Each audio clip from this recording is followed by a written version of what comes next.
Араңыз кадырман телегөр үчүн биз ар бир көрсөтүүбүздө Кыргыздын эски көөнө буюмдары жөнүндө берүүлөрдү даярдап келебиз. Бүгүнкү көрсөтүүдө Кыргыздын үйүндөгү кол өнөрчүлүккө керектүү буюмдардын бири ийик жөнүндө токтолобуз. Бул сиздер көрүп турган ийик жана ийик баш. Бул башындагы ийик баш.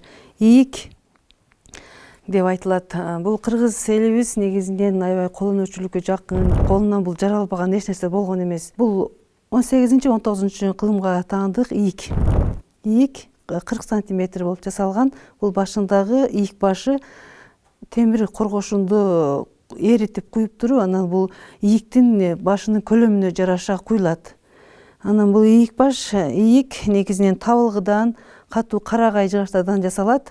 Себеби сынып кетпеш үчүн, мындай иригенде жеңил жана ыңгайлуу болуш үчүн ушул жипке эмеге карата жасалат.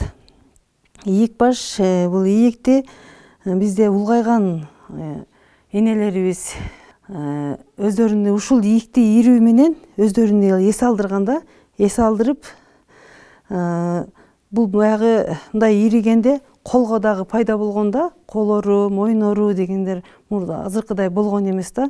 Адамга бул кадимкидей баягыдай азыр биз залдарга барып машыккандай эле аларга дагы ушундай бир машыгуу мындай эме көнүгүү иретинде адамга бул жардамы тийген көнүгүү сыяктуу болгон.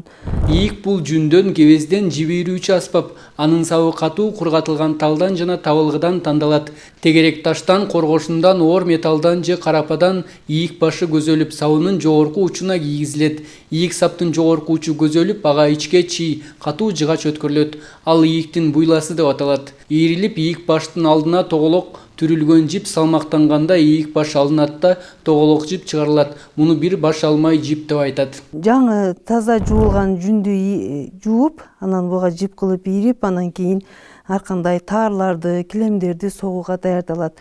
Бул ошол ак, кара жүндөрдөн ийрилет, себеби буларды жанагы башка ыраңдарга киргизүү оңой болот. Ошон үчүн көбүнчө ак жана күрөң жүндөрдү ийрип, ушинтип колдонушкан.